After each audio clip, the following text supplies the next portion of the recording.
उठे और उठ करके ऐसे चल रहे हैं जैसे लगता है कोई शेर चलता चला जा रहा है। और भगवान राम तुरंत जाकर के जब धनुष के समीप जाते हैं, धनुष के समीप पहुंचते हैं तो बड़ी विचित्र घटना घटती है। जो भी राजा गए थे देवताओं को तो प्रणाम किया, था, लेकिन अपने गुरुदेव को प्रणाम नहीं किया। लक्ष्मण जी देखिए परमात्मा राम पहुंचे और धनुष को तोड़ने की तैयारी कर रहे हैं। गुरु को प्रणाम किया है, धनुष को एकदम बाज की तरह देख रहे हैं। रामचंद्र जी सीता जी को भी देख रहे हैं, जनकवासियों को भी देख रहे हैं। सुनैना कहती है कि इनसे कैसे धनुष टूटेगा, ये तो भी बालक ने, बड़े बड़े राजा नहीं तोड़ पाए। सुनैना की शक्तियां कहती हैं सूर्य मंडल बहुत छोटा होता है पर पूरे जगत को प्रकाशित कर देता है। अंकुश बहुत छोटा होता है पर हाथी को वश में कर लेता है। मंत्र बहुत छोटा होता है पर परमात्मा को वश में कर लेता है। ये छोटा सा राजकुमार ही धनुष तोड़ेगा। और लक्ष्मण जी ने एकदम किसी कुंजरों कमर पाई बोला और धरण धर धीज न डोला, हे दिशाएं मैं तुम्हें सचेत करता हूं। लक्ष्मण जी कहते हैं हे दिशाएं मैं तुम्हें सचेत करता हूं, सुन लो। हे हाथी, दिशाओं के हाथी, हे कच्छप, हे अहि, हे सब, तुम सब तैयार हो जाओ, क्योंकि राम शिव धनुष का बंधन करना चाहते हैं राम। और तुम लोग अपने अपने दिशाओं को खींच कर रखो। अगर तुम लोग अपने दिशाओं को खींच कर नहीं रखोगे तो जैसे ही राम धनुष को उठाएंगे तो सारी धरती के साथ, धनुष के साथ सारी धरती उठ जाएगी और धरती उठने के बाद ये धरती उलट पलट हो जाएगी। इसलिए लक्ष्मण जी कहते हैं कि किसी को होगा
जय।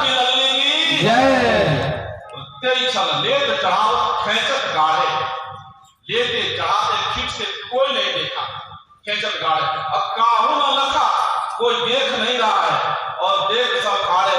कई छल राम मध्य दल तोड़ा, भयउ भुवन मुनि गोर कटोरा। जय जयकार होने लगे सभा में। अब भगवान राम ने दोनों ही खंडों को, धनुष के दोनों खंडों को डाल दिया धरती पर।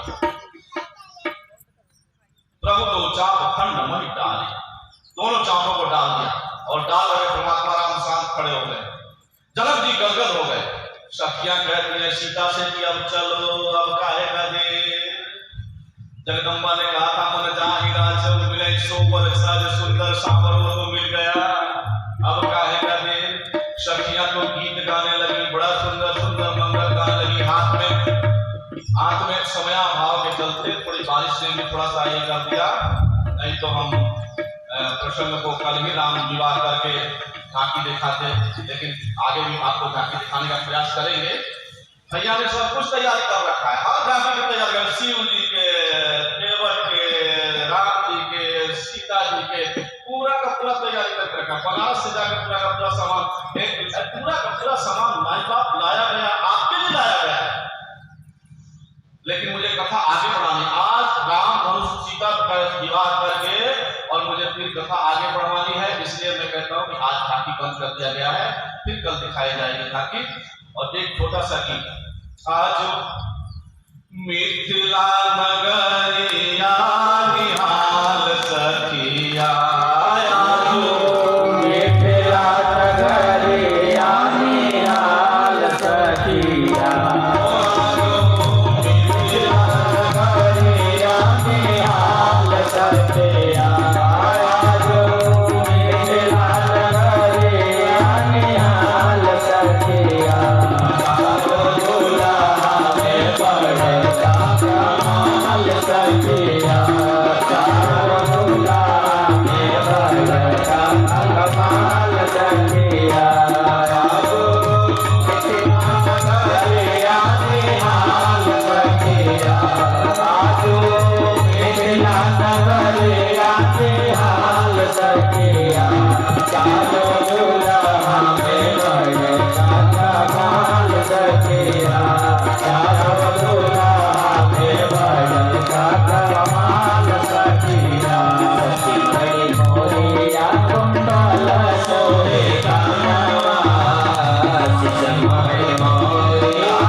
गया, दशरथ जी आए बारात लेकर के, बड़ी विधिवत से मिथिला में चारों भैया का विवाह हुआ। विवाह संपन्न होने के बाद सभी अपने अपने घर को गए और इस प्रकार से परशुराम जी का प्रसंग आया। परशुराम जी ने आकर के परमात्मा से थोड़ा सा लक्ष्मण जी से तर्क वितर्क हुआ। समय अभाव के चलते थोड़ा सा आगे बढ़ना है। लक्ष्मण जी ने थोड़ा सा साधना में कमी है परशुराम जी के, थोड़ा सा ध्यान दे देते हैं इस पर। परशुराम जी परमात्मा राम के पास आए, राजा लोग देखकर भयभीत हो रहे। परशुराम जी से लक्ष्मण जी कहते हैं कि बहुत धन हुई चोरी लड़काई का बहुत अस्ती न गुसाए, आपने कभी क्रोध नहीं किया। एक धन हुई पर ममता के ही हेतु, केवल एक मिनट में ध्यान देंगे और आगे बढ़ेंगे। एक धन हुई पर ममता के ही हेतु साधक को साधना करने के बाद ममता से दूर हो जाना चाहिए, लेकिन अभी ममता पकड़ी हुई है, ममता पकड़ी हुई है। किसको? परशुराम जी को। लक्ष्मण जी कहते हैं महाराज अभी आपको ममता ने पकड़ रखा है, और जब तक ममता लगी है आपकी साधना पूरी नहीं होगी। और दूसरी बात, आप रूप पर मोहित हो जा रहे हैं। बोले आप बाल ब्रह्मचारी है, किसी के रूप पर मोहित नहीं होना चाहिए। रूप पर बाल ब्रह्मचारी मोहित नहीं होता, और आप जाकर के परमात्मा राम के रूप पर मोहित हो गए। वो तो ब्रह्म है, ब्रह्म है, ब्रह्म के रूप पर तो जीव मोहित हो जा, लेकिन जगत के रूप पर अगर कोई मोहित हो जाएगा तो उसकी साधना में कमी आ जाएगी। इसलिए ब्रह्मचारी को किसी के रूप पर मोहित नहीं होना चाहिए। बाबा आप में दो कमियां हैं, आप रूप पर भी मोहित हो रहे हैं और आप में ममता भी है। इसलिए दोनों कमियों को पूरा करने के लिए लक्ष्मण जी खड़े हो गए। ऐसा ना समझे, परमात्मा है, परशुराम जी भी परमात्मा है, रामचंद्र जी भी। एक ऐसा मंच है तुलसीदास जी ने बनाया है, जहां जनक जी को भी खड़ा कर दिया, दशरथ जी को भी खड़ा कर दिया, विश्वामित्र को खड़ा कर दिया, वशिष्ठ को खड़ा कर दिया, राम को खड़ा कर दिया, लक्ष्मण को, भरत को, शत्रुघ्न को, सीता को, उर्मिला को, मांडवी को, सुग्रीव को, और उसके बाद परशुराम को, राम को, उसके बाद में सबको खड़ा करके ये एक ऐसा मंच बनाया तुलसीदास जी ने, इस मंच पर पूरे के पूरे पात्र को खड़ा कर दिया। इस प्रकार से परशुराम जी के अभिमान का मान भंग करके भगवान राम को प्रणाम करके परशुराम जी चले गए। और एक बार दशरथ जी अपने सभा में बैठे हैं और सभा में बैठकर विचार कर रहे हैं कि मैं क्या करूं, और सभी सभा बैठी हुई है, सभा लगी हुई है और दशरथ जी वहीं बैठे हुए। अरे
अच्छा कोई सभा में हम यहाँ बैठे हैं और हम आईना लेके लगे देखने के लिए चेहरा, और बाल काटने लगे, मुकुट लगाने लगे, स्नो लगाए, पाउडर लगाए, लिपस्टिक लगाए, काजल लगाए, बिंदिया लगाए, अच्छा लगेगा?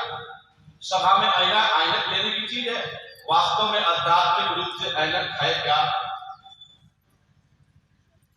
वास्तव में ऐनक कौन सा लिया दशरथ जी ने? स्तुलित दृष्टि से तो उन्होंने ऐनक लिया और लेकर के बदन मिलो कि मुकुट चमकीना, क्योंकि मुकुट में विषमता आ गई।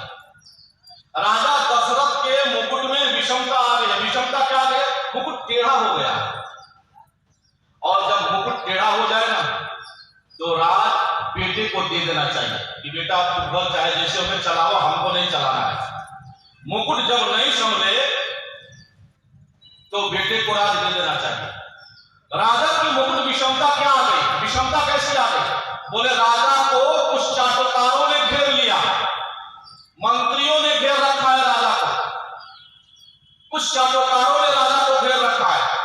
तो जो भी ऊपर से देते हैं राजा, वो नीचे तक नहीं पहुंचता, सामान्य लोगों तक वो नहीं पहुंच पाता, चाटुकार ही से चाट जाते हैं।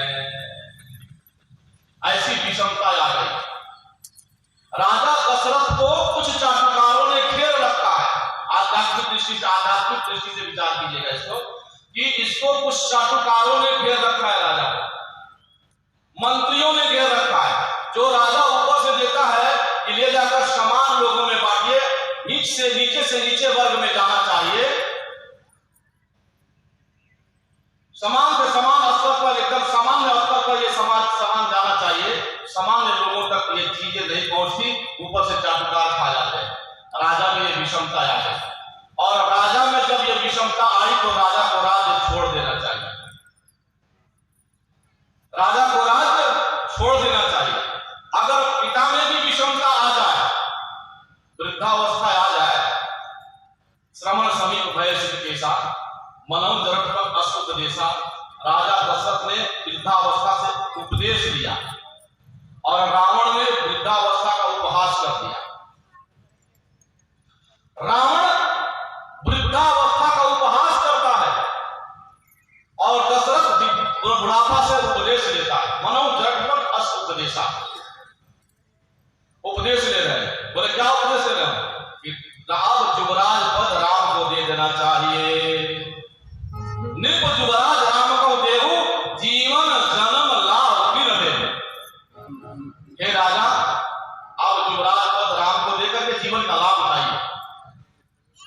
ये मन में आते ही राजा दशरथ बहुत सुंदर काम करते हैं, और बहुत सुंदर काम करके गुरु के पास जाते हैं। वास्तव में वृद्धावस्था का हम भी उपहास करते हैं। मृत्यु देवी एक व्यक्ति के पास आई और आकर बोली कि देखो, तुमको एक न एक दिन तो जाना ही है, हम तुमको लेने के लिए आएंगे। उस सज्जन ने कहा कि जब आप हमको लेने के लिए आइएगा तो पत्र लिख दीजिएगा, फोन कर दीजिएगा, फोन कर दीजिएगा। तो मृत्यु देवी का पहला फोन आया तो बाल पक गए। मृत्यु देवी का पहला फोन आया तो बाल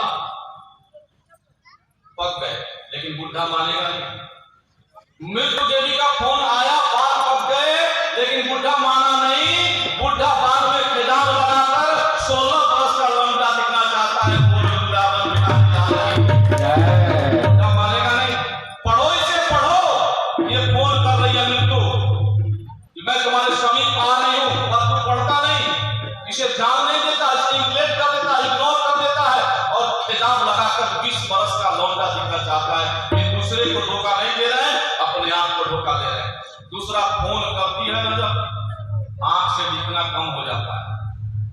मृत्यु देवी जब दूसरा फोन करती है तो आंख से दिखना कम हो जाता है। घबराना नहीं चाहिए, आंख से दिखना कम हो जाए तो मैं ये नहीं कहता कि चश्मा मत लगाइए, आंख मत बनाइए, आंख भी बनाइए, चश्मा भी लगाइए। पर बुढ़ा इसलिए चश्मा लगाता है कि बोले टीवी देखने का मजा नहीं आ रहा है, बोले फिल्म देखने का मजा नहीं आ रहा है। बोले फिल्म देखने के लिए आंख में चश्मा लगाए, टीवी देखने के लिए आंख में चश्मा लगाए। बोले नहीं, ये दूसरे को धोखा नहीं दे रहे, अपने आप को धोखा दे रहे। ये मृत्यु देवी के कई पत्र आते हैं, दांत टूट जाते हैं, कान से कम दिखाई देते हैं। ये मृत्यु देवी का पत्र है, इसे पढ़ो, लेकिन पढ़ता नहीं है। इसे मैं छुपा करके नया बनना चाहता हूं। दूसरे को धोखा नहीं दे रहे, अपने आप को धोखा दे रहे हैं, अपने आप को धोखा दे रहे हैं, दूसरे को धोखा नहीं दे रहे हैं। दशरथ जी ने पढ़ा, दशरथ जी ने पढ़ा, श्रवण समीप भय केसा मनौ जरठपन असुपदेशा। जरठपन से वृद्धावस्था से उन्हें उपदेश दिया। बोले राम को युवराज पद देकर और अपने भगवान का भजन किया जाए। गुरु जी के पास गए और जाकर गुरु जी से कहते हैं कि हे प्रभु, आप राम को युवराज बनाइए। गुरु जी मुस्कुराए, बोले इतना देर काहे कर दिए, आपको राम को युवराज बनाना है? तो बोले कि विलंब न करो, बेग विलंब न साजिए सब वही समाज। विलंब न कीजिए, जरा सा विलंब न कीजिए, तुरंत समाज को साजिए और समाज को साथ करके तुरंत आप राजा बनने की तैयारी कीजिए, राजा बनने की तैयारी कीजिए। नहीं अगर राजा बनने की तैयारी करेंगे तो देर हो जाएगी।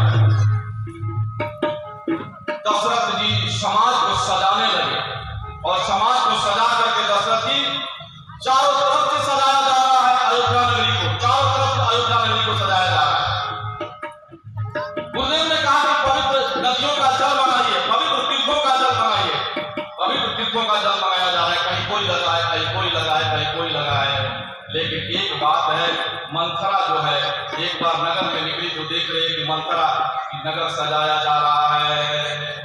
नाम मंथरा मंदमती चेरी के करी में और अजस पिटारी ताहि गरी और गई गिरामती में।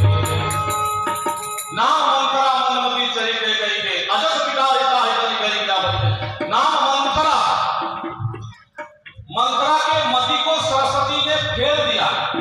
मंथरा का अर्थ ही है ना, मंथरा जो चुगली करे, ऐसा ना हम लोग मंथरा नाम लड़की का नहीं रखते, जो चुगलखोर हो उसको मंथरा कहते हैं। बोले अच्छा, मंथरा माने मंदमती, मंदमती का ही मंथरा है। नाम मंथरा मंदमती, नाम मंथरा मंदमती, जो मंदमतिता है वही मंथरा है। चेरी केकई की चेरी भी है, दासी है। अजस पिटारी ताहि गरी गई गिरामती के, सरस्वती ने उसके मति को फेर दिया। और मंथरा देख रहे हैं कि नगर में बड़ी सजावट किया जा रहा है। मंथरा दिख मंथरा नगर बनावा, मंथरा देख रहे कि नगर को सजाया जा रहा है। लोगों से पूछ रही है, पूछ से लोगों ने कहा हो चाहो राम तिलक सुनि भाकुर दाहु। मंथरा पूछते कह रही क्या सजाया जा रहा है, नगर को सजाया जा रहा है, क्या बात है। अच्छा, जब सब में राम है तो मंथरा में भी राम है, जब सब में राम है तो मंथरा में भी राम है कि नहीं। जब हम में तुम में खड़ग खंभ में खटखट व्यापी राम, तो हम में राम है, तुम में राम है, खड़ग खंभ राम है, तो मंथरा में भी राम है। अच्छा, ऐसे भी लिखे शब्द से म आधा न और मंथरा, म है शुरू में, म लास्ट में रा है, क्या हो गया रा, और म क्या हो गया, म है शुरू में और लास्ट में क्या है राम। मंथरा में भी राम है, लेकिन राम म और रा उल्टा है, म और रा। राम गौण हो गए हैं, मतलब राम तो मंथरा में है लेकिन उल्टे हैं, राम गौण हो गए हैं और जगत जो है मुख्य हो गया है। और बीच में है नख, नख आधा न और था नख। नख माने बैल को पहले नापा जाता था, देखे आप लोग बैल को नाक में से नापते थे, हाँ आप लोग देखे बैल को नापा जाता है, उसको बोलते हैं नख। ये लोभ के नख से जीव नखा हुआ है, ये लोभ के नख से जीव नखा हुआ है, इसलिए राम को वो पहचान नहीं पाता। राम हर जीव में है, लेकिन जीव हर जीव में राम विराजमान होते हुए भी जीव राम को नहीं पहचान पाता, क्योंकि लोभ के नख से नखा हुआ है। और लोभ के नख से नखा हुआ राम को नहीं देखता, जगत को ही देखता है, और जगत को देख रहा है, जगत को देख रहे मंथरा। दिख मंथरा नगर बनावा, राम को नहीं देख रहे, दिख मंथरा नगर बनावा। नगर पर नजर चला गया, राम पर नजर नहीं गया, नगर पर नजर गया। पूछे सी लोगों ने कहा उत्साह, क्या उत्साह हो रहा है, क्या बात है, क्या उत्साह हो रहा है। तो लोगों से जब पूछ रही है तो लोगों ने कहा अरे महाराज तुम जानती नहीं,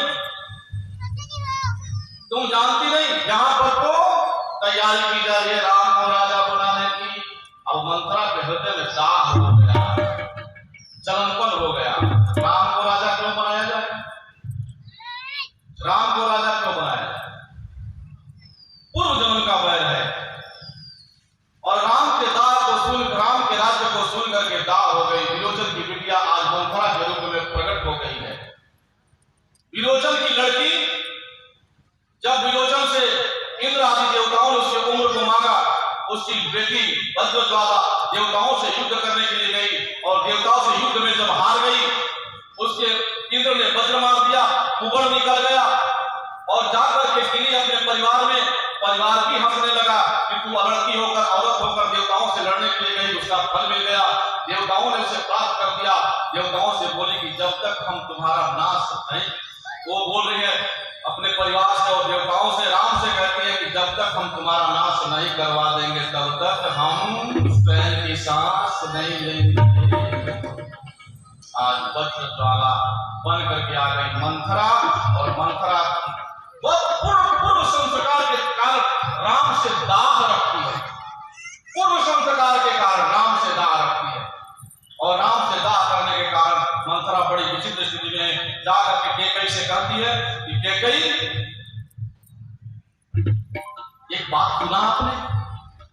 कैकई कहते क्या बात है? बड़ी आज जल्दी जल्दी चली आ रही है, क्या बात है? कोई बात है? बोले बहुत बड़ा बात। बोले क्या बात है? अरे आज तो केवल राम के माता का ही एकदम चकाचक है, राम के माता का चकाचक है। बोले राम के छोड़कर दूसरा किसी का काम कल्याण नहीं है, नहीं है। राम छोड़ कुशल को ही नहीं, राम को छोड़कर किसी का कुशल नहीं, और कौशल्या का छोड़कर किसी को कुशल नहीं है। क्या हो गया? राम को राजा राज्याभिषेक दे रहे, राज्याभिषेक कर रहे। कैकई बड़ा मुस्कुराई, हंसी और टकाई।